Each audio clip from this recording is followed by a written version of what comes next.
Hey guys, my name is Batimio, and today, surprisingly, even more changes are in the pipeline for Battlefield 4. Whoever is in charge at DICE right now, who is continuously updating the CTE servers, letting us know what's in the pipeline for the game, continuously giving us feedback on what we can expect, you, sir, are amazing. Like, tip of the hat to you. You are my Super Saiyan, because ever since the CTE servers went live a couple of months ago, the game has dramatically improved. Like, we've been able to give our feedback, you've changed the game based on our feedback, and the game has just vastly improved since then. Like, whoever you are, or the team, whoever is working on this, goddamn, you are doing wonders for Battlefield 4. And one of the tweaks that we can be expecting for a future update is that they're changing the way that obliteration works. When obliteration was first launched with the game, it was a fun new game mode. You know, it was a little bit different from Rush. It had some team-oriented gameplay, but one of the largest drawbacks of it is that every single time you picked up the bomb, everyone on the opposing team knew exactly where you were. There was an icon that everyone could look at, that you could see you on the minimap, or I believe they could see you on the minimap, and it made it very difficult for you to take that objective to one of the MCOMs. They literally had wall hacks 100% of the time, and because of that, a lot of people just avoided the bomb. Like, obliteration for most games just turned into a team deathmatch. And for some people, they enjoyed it. You know, it centered the action around the bomb. There was plenty of action.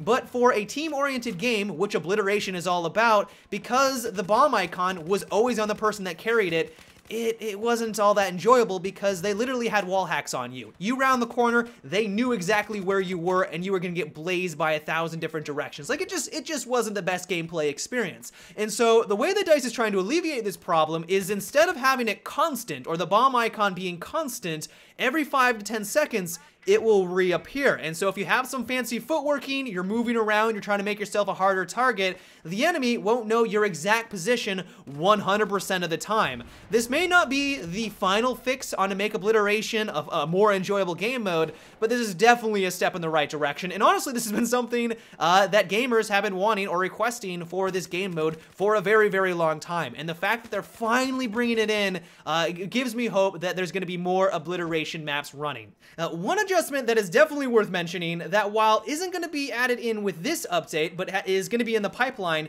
is that DICE is going to be trying to remove the amount of clutter that is on the screen. They haven't gone into really any of the details as to how they're going to be going about it, but whatever they do, as long as it, reduces it even slightly, it is going to be a massive step in the right direction. Like, I cannot tell you how many times I am aimed down sight, I'm trying to figure out where the enemy is, but I've got like 5 different objectives in front of me, I've got 5 different revive symbols in front, and I can't see a damn thing what's going on in front of me. And when I get shot and killed by someone who normally I should have been able to see, but can't because of the massive amount of clutter that's on the screen, that's when things get a little irritating and I start to rage. It happens way too often in Battlefield 4, it's been an issue since day one, and while once again, they haven't gone into details as to how exactly they're going to be reducing the clutter, I think someone mentioned that if you aim down sight, a lot of the icons will disappear, but if that is all they do, it is going to be a huge step in the right direction. Another amazing tweak, is, at least as long as I'm reading this correctly, is that they're trying to reduce the amount of head flinching that occurs in the game,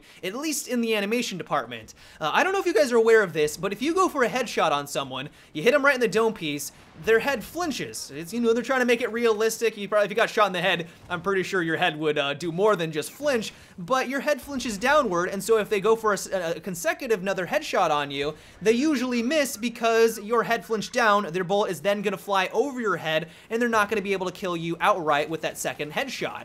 And for competitive play, this absolutely sucks. Like, if you want to promote skill and you want people to be going for headshots because of that headshot multiplier, but you have a flinching mechanic in place, it actually sort of deters you from going for the headshot or consecutive headshots because it's really challenging to pull it off because of the head flinch mechanic. A good friend of mine, Jack Frags, has been a champion of this problem. He's been campaigning, he's been making a lot of videos around this issue, because for competitive play in Battlefield, this is just not a mechanic that works for that type of gameplay. Like, you want to promote accuracy, you want to promote skill, but because this mechanic was in place, this animation was in place, it was making it very difficult for you to get consecutive headshots back to back. And so I don't know if this has fixed the problem. I'm hoping it is, but hopefully, while we'll still have the realism in place, you know, a character would probably move his head a little bit if he did get shot in the dome, but it won't make it so that you can't get those consecutive headshots and rewards you for accuracy. Another amazing addition is that they're adding in a UI triage system if you're playing as the medic and you're using the defibrillator. You guys know that right now in Battlefield 4, if you round the corner and there's a bunch of dead allies on the ground, it can be a little difficult to know which one died first. Actually, it's impossible to know which one died first unless you were staring at your minimap or if you just saw all of them die directly in front of you.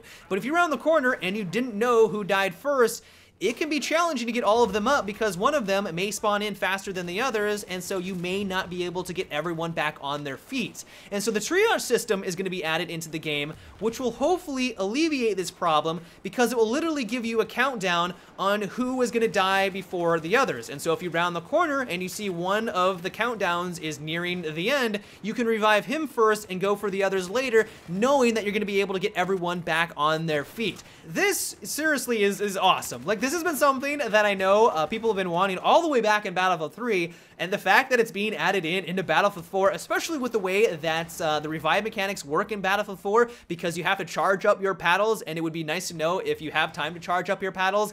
It is going to be an awesome addition in the game. Not only that, and something that I was not expecting, is that they're going to make the smoke grenades more effective, where they're going to disperse faster, but they're also going to expand the no spotting bubble of them. So if you are in the smoke grenade, or you're behind a smoke grenade, and you want to use them tactically, you want to push across the road, but you know that the enemy is looking directly at you, you can now actually use the smoke grenade to your advantage, use them tactically, and get from cover to cover without the enemy being able to take you out.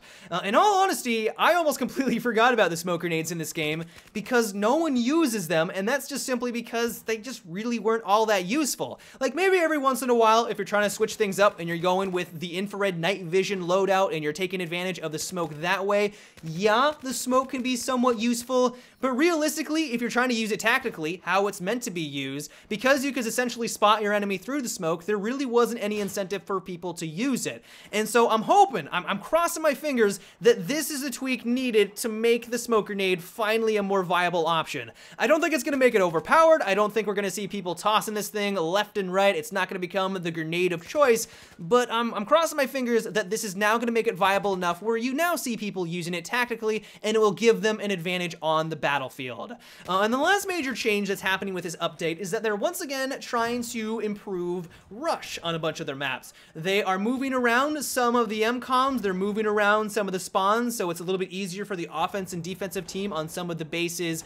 But what impressed me the most is that it's clear that they're actually taking our feedback on this. Last week, they let us know that they tweaked and changed around Zavad a little bit. They made some changes, they moved things around, but what's amazing about this most recent update is that they're already taking our feedback into consideration. The battle log forums are being read, it's clear that they're making these adjustments, and I'm reading through all of them, and they're like, yeah, those are all the things that I had problems with the recent updated Zavad, and they're already making the adjustments. Like I said, whoever is in charge at DICE right now, whoever is making or in charge of the CTE servers and updating Battlefield 4, tip of the hat to you, because I am thoroughly impressed by not only how quickly you are making these adjustments, but also the fact that you're listening to our feedback, and the feedback is being implemented correctly. But yeah, guys, those are about all of the major changes that are happening right now with Battlefield 4. I hope you enjoyed. Let me know what you think so far of these updates. Do you love the new triage system? Do you love that they're actually going to make the grenade a little bit more viable? Do you like the change to